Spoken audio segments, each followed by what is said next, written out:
بسم اللہ الرحمن الرحیم۔ السلام علیکم فرینڈز، آج میں حاضر ہوں ایک نئی ویڈیو کے ساتھ۔ فرینڈز، آج ہم ایک امپورٹنٹ ایشو پہ بات کریں گے۔ تو وہ امپورٹنٹ ایشو یہ ہے کہ آج ہم یہ دونوں جو اولڈ پورٹل ہے اور نیو پورٹل ہے اس کو ڈسکس کریں گے، ٹھیک ہے۔ اس میں میں آپ کو بتاؤں گا کہ آپ جو غلطیاں کرتے ہیں اور آپ کو پتہ بھی نہیں ہوتا اور آپ ایکسٹرا ٹیکس پے کرتے ہیں، تو اس کا ہم نے کیسے اس کا وہ نکالنا ہے، ٹھیک ہے، یعنی سولوشن کیسے نکالنا ہے۔ تو یہ میں آپ لوگوں کو یہ پرانے پورٹل پہ لے کے جاتا ہوں، یہ اسی بندے کا ہی ہے، ٹھیک ہے۔ یہ سروسز پرووائڈر ہیں، حبیب پیرس کانٹریکٹر ہیں، یہاں پہ بھی دیکھیں یہ بھی اسی کا ہی ہے، ٹھیک ہے۔ تو یہ بیسیکلی کیا کرتا تھا، یہ اپنی طرف سے وہ ریٹرن فائل کرتا تھا، اور یہ دیکھیں آپ لوگ کے سامنے آ رہا ہے سارا کچھ، ٹھیک ہے۔ یہ 25,000 کا وہ ٹیکس بن رہا ہے 1,57,000 کے اوپر، تو وہ ہر منتھ 25,000۔ پھر میں آپ کو اس کا پچھلا دکھا دیتا ہوں کہ اس میں انہوں نے کتنا پے کیا ہے، ٹھیک ہے۔ وہ آپ کو پتہ چل جائے گا کہ وہ بیچارہ کتنا وہ کرتا تھا، ایکسٹرا ٹیکس پے کرتا تھا۔ یہ جو ہے KPRA، سندھ ریونیو اور پنجاب ریونیو، ان تینوں میں جو ہے وہ رجسٹرڈ ہے کیونکہ سروسز پرووائڈر ہے۔ تو یہ میں آپ کو اس کا اکتوبر کا دکھا دیتا ہوں، ستمبر کا میں نے آپ کو دکھا دیے، تو آپ اس کا یہ اکتوبر کا بھی چیک کریں کہ انہوں نے کتنا ٹیکس دیے۔ یہ دیکھیں 85,000 کی انہوں نے جمع کرائی، پہلے 25 سے 85 1,10,000 ہو گئے، ٹھیک ہے۔ اب اس کے بعد آپ دیکھیں اس نے ستمبر میں کتنا پے کیے ہوئے، اور میں آپ کو دکھاؤں گا بھی کہ جو جب سے انہوں نے وہ کیا ہوئے تو وہ کتنا وہ کر رہے ہیں، اس کو سیو کر رہے ہیں۔ یہ دیکھیں 34، اس طرح جاتے جاتے اگر ایوریج کے حساب سے لے لیں تو وہ تقریباً 40,000 کے راؤنڈ اباؤٹ وہ پے کرتا رہا ہے۔ میں نے اس کی فل ہسٹری چیک کی ہے۔ اب ہم اس کے نئے پورٹل کی وہ چیک کرتے ہیں کہ وہ نئے پورٹل میں اس نے کتنا وہ کیا ہے، ٹھیک ہے۔ آپ لوگ کے سامنے میں اوپن کرتا ہوں اس کو، ٹھیک ہے۔ یہ دیکھیں انہوں نے کتنا پے کیا ہے، 1 روپے بھی نہیں، ٹھیک ہے، کچھ بھی نہیں آ رہا ہے۔ حالانکہ اگر آپ دیکھیں تو اس کے جو ہے ابھی بھی اکاؤنٹ میں کتنا بیلنس آ رہا ہے، یہ 4,68,000، اس منتھ کا 3,12,000، یہ 7,80,000، ٹھیک ہے۔ کلوزنگ یہ ٹوٹل ویلیو ہے، اور ابھی جو ہے اس کے پاس آ رہا ہے کلوزنگ 1,03,000 آ رہا ہے، ٹھیک ہے۔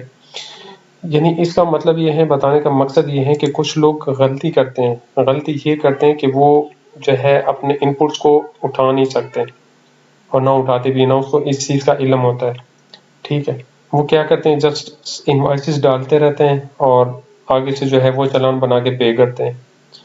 تو میں آپ کو یہی سجیسٹ کروں گا کہ آپ جو ہے اگر آپ بگنر ہیں تو ٹھیک ہے، آپ سیکھیں، آہستہ آہستہ سیکھیں، لیکن اگر آپ زیادہ ہائی لیول پہ بزنس کر رہے ہیں تو آپ کم از کم اتنا کریں کہ ایک جو ایکسپرٹ بندہ ہے، جو کنسلٹنٹ ہے یا جو بھی ہے جو سروسز دیتا ہے، جو ان چیزوں کا علم ہے، اس سے آپ سروسز لیا کریں۔ اس کا یہ فائدہ ہے کہ آپ کو جو ہے اگر منتھلی فار ایگزامپل 20-30 ہزار بچ رہے ہیں، اگر آپ اس کو منتھلی 4-5 ہزار دے بھی رہے ہیں تو اس کا یہ فائدہ ہوتا ہے کہ آپ کو وہ اتنا سیو کر کے دے رہا ہے، ٹھیک ہے۔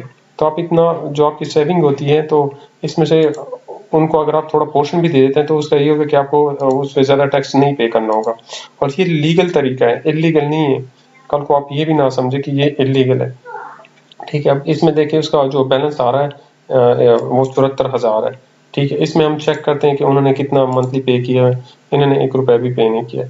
وجہ کیا ہے، کیونکہ یہ پہلے غلطی کر رہا تھا کہ ہر منتھ جو ہے وہ یہ کر رہا تھا کہ میں 2-3 ہزار 4 روپے بچا کے کیا کروں گا، آگے سے جو ہے وہ خود ہی وہ سیل ٹیکس ریٹرن فائل کروں گا۔ تو یہ بہت ہی اس میں ٹیکنیکل پوائنٹس ہوتے ہیں جو ہر بندے کی سمجھ میں نہیں آتے، ٹھیک ہے۔ آپ کو یہ پتہ تو ہوگا کہ یہاں پہ آپ پرچیز ڈال دیتے ہیں، یہاں پہ آپ سیلز ڈال دیتے ہیں، لیکن آپ کو پتہ نہیں ہوتا کہ یہ اپنی ایڈجسٹمنٹ اس کی کیسے کرنی ہے تاکہ آپ کا ٹیکس کم سے کم آ جائے، ٹھیک ہے۔ یہاں پہ جو امپورٹنٹ پوائنٹ ہوتا ہے یہ ہمارے پاس یہ چیز ہے، ٹھیک ہے۔ میں آپ کو بڑا کر کے بتاتا ہوں، ٹھیک ہے۔ جو اس میں ایڈمیزیبل کریڈٹ، اب ایڈمیزیبل ان ایڈمیزیبل ہوتے ہیں، وہ کیا ہوتا ہے وہ آپ ہر بندے کو پتہ نہیں ہوتا۔ اب اس پہ یہ جو فارمولہ لگا ہوا ہے تو اس کو اگر آپ غور سے پڑھیں تو مجھے نہیں لگتا کہ ہر بندے کو سمجھ آ جائے، ٹھیک ہے۔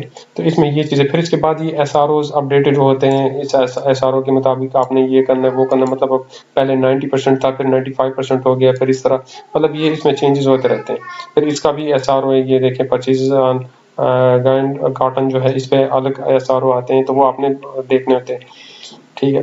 اس کے علاوہ جو ہے پھر آپ کو یہ تو پتہ ہوتا ہے کہ آپ پرچیز ان پرچیز وہ پرچیز کرتے ہیں، کوئی مال جو ہے لیتے ہیں، لیکن آپ کو پتہ نہیں ہوتا کہ اس پہ کتنا ٹیکس ہونا ہے کتنا نہیں ہونا ہے، ٹھیک ہے. اس کے علاوہ امپورٹس آتے ہیں آپ کے پاس، پھر یہ سارا کچھ پلس مائنس ہو کے آپ کے پاس جو انڈویزیبل جس کا میں نے پہلے ذکر کیا تھا سیکشن 8(1) آف ایم، وہ ہوتا ہے. وہ کیوں ہوتا ہے؟ یہاں پہ کچھ لوگ کہ وہ ٹیکس آ رہا ہوتا ہے لیکن آپ کو یہ پتہ نہیں ہوتا کہ یہ کیوں آ رہا ہے.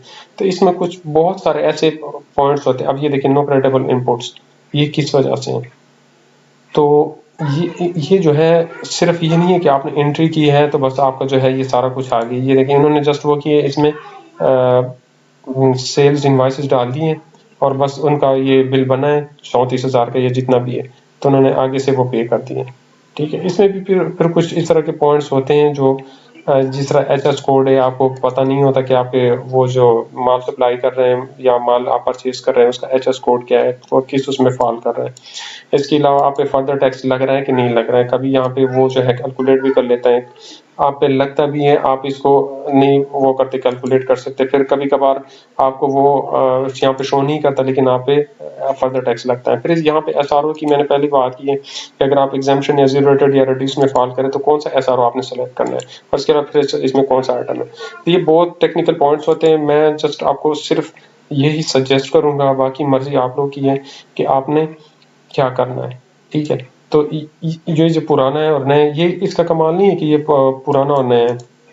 کمال اس کا ہے جو آپ کو ایکسپرٹیز، کوئی ایکسپرٹ بندہ کوئی وہ دیتا ہے، سروسز دیتا ہے، تو اس میں فرق ہوتا ہے. اب یہ جو ہے یہ انہوں نے کسی ایکسپرٹ سے کروایا ہے، ٹھیک ہے. تو یہ اس وجہ سے ان کا اس کا ٹیکس جو ہے وہ سیو ہو رہا ہے، مطلب اس کی سیونگ ہو رہی ہے. اور یہ پرانا ابھی تک وہ کر رہا تھا تو وہ بیچارہ جو ہے وہ کہہ رہا تھا کہ میں جمع کرا رہا ہوں. اب اس کو یہ تو پتہ نہیں تھا کہ میرا اس پہ ٹیکس آتا ہے کہ نہیں آتا ہے. ٹھیک ہے. تو میں آپ کو یہی بتا رہا ہوں بار بار، مطلب میرا مقصد یہ ہوتا ہے کہ آپ لوگ ٹھیک ہے آپ کو سیکھیں، بہت اچھی بات ہے. ٹیکسیشن نہیں، ہر چیز کو بھی، اکاؤنٹ کو بھی سمجھیں.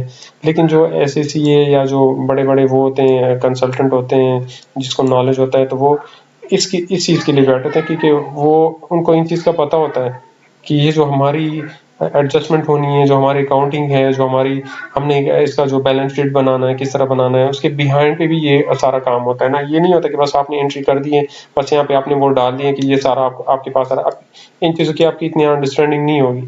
ٹھیک ہے. پھر اس کے بعد آپ کے پاس کتنا وہ بچ رہا ہے، جو مطلب کلوزنگ بیلنس کتنا آ رہا ہے آگے منتھ میں. اپنی اگر آپ کی اتنی سیل آ رہی تو آپ نے کتنی اس کی ایڈجسٹمنٹ ہوگی، کتنا آپ کے لیے سیو ہوگا. مطلب وہ فل فور کاسٹ بھی کر لیتے ہیں آپ کے لیے کہ آپ کا نیکسٹ منتھ میں اتنا ٹیکس بنے گا اگر آپ نے اتنا وہ کر دیا. مطلب وہ بیہائنڈ پہ جو ہے نا بک کیپنگ کرتے ہیں، لازمی اکاؤنٹنگ کرتے ہیں، تب جا کے وہ جو ہے نا آپ کے پاس اس کی پراپر وہ اکاؤنٹنگ ہو جاتی ہے. پراپر لاس اکاؤنٹ بھی بناتے ہیں، بیلنس شیٹ بھی بناتے ہیں. ٹھیک ہے. ٹرائل بیلنس بھی ان کا بنتا ہے، ٹی اکاؤنٹس بھی بنتے ہیں. تو فرینڈس ان شارٹ میں آپ کو یہی سجیسٹ کروں گا کہ آپ لوگ بالکل کریں جو آپ کو سمجھ میں آتا ہو. لیکن جو آپ کی نالج میں نہیں ہے، جو آپ کو جس چیز کی سمجھ نہیں ہے، تو آپ وہ جو ہے کسی اور ایکسپرٹ کے بندے کے تھرو کریں. کیونکہ اس کی ایگزامپل اسی طرح ہے کہ فار ایگزامپل اگر آپ الیکٹریشین ہیں تو آپ کو حجام کا یا نائی کا کام کا نہیں پتا ہوتا ہے، وہ اپنے کام میں ایکسپرٹ ہوتا ہے. اس طرح اگر جو نائی ہے اس کو الیکٹریشین کا نہیں پتا ہوتا ہے. اب فار ایگزامپل ایک بزنس مین ہوگا، اس کو ہر چیز کا وہ ہوگا، مطلب کوئی بھی بزنس کر رہا ہے چاہے وہ امپورٹ ایکسپورٹ ہے، لیکن اس کو ان اکاؤنٹس کا پتہ نہیں ہوتا، اس کے اپنے بندے بیٹھے ہوتے ہیں. تو میں جسٹ آپ کو بار بار یہ کہہ رہا ہوں کہ سجیسٹ کروں کہ آپ اس سے سروسز لیا کریں، آپ کو بہت فائدہ ہوگا. کیونکہ مجھے ڈیلی تقریباً 15-20 یہ کالیں آتی ہیں، میسیجز آتے ہیں اور مجھے یہ کہتے ہیں کہ سر میں کیا کروں، یہاں پہ کیا کون سا وہ ڈال دوں. تو میں بھی بتاتے بتاتے تھک جاتا ہوں. بندہ ایک بار 2 بار 3 بار بتا دے، وہ بس یہی کہتے ہیں کہ بس ہمیں یہاں پہ ہی سکھا دو. تو یا تو اگر آپ نے سیکھنا ہے تو آپ اس کی پراپر کلاسز لے لیں. ٹھیک ہے. یا اگر آپ نے سروسز لینی ہے تو وہ آپ کسی کو ہائر کریں، یا اگر آپ کو ایک چیز کی سمجھ نہیں ہے تو وہ کام ہی نہ کریں. تو یہ 3 آپشنز آپ لوگوں کے پاس ہوتے ہیں. ٹھیک ہے. ٹھیک ہے. سمجھنا اور سیکھنا بہت اچھی بات ہے، میں اس کو اپریشیٹ کرتا ہوں، لیکن اس میں بہت ٹیکنیکل پوائنٹس ہوتے ہیں جو صرف ایک جو ایکسپرٹ بندہ ہوتا ہے اس کو ہی پتہ ہوتا ہے. ٹھیک ہے فرینڈ. تو آج میری ویڈیو کا مقصد یہی تھا کہ میں آپ لوگوں کے ساتھ یہ شیئر کروں، اور انشاءاللہ آگے سے کوئی اچھی سی ویڈیو بناؤں گا تاکہ آپ لوگ کے نالج میں آ جائے. حالانکہ میں نے بہت کوشش کی ہے کہ میں سمپل سے سمپل ویڈیو بناؤں، کیونکہ میں نے بہت ویڈیوز میں دیکھتے رہتا ہوں، اس میں یہ ہوتا ہے کہ بہت وہ اس طرح کی وہ ٹرمینالوجی یوز کرتے ہیں جو عام بندے کی اس میں ایکسیس میں نہیں ہوتا ہے. تو میں کوشش کرتا ہوں کہ میں اس کو آسان لفظوں میں اور سمپل اس میں سمجھا دوں، میتھڈز میں سمجھا دوں. ٹھیک ہے، تو انشاءاللہ نئی ویڈیو کے ساتھ پھر حاضر ہوں گے. اجازت دیجیے گا. اللہ حافظ.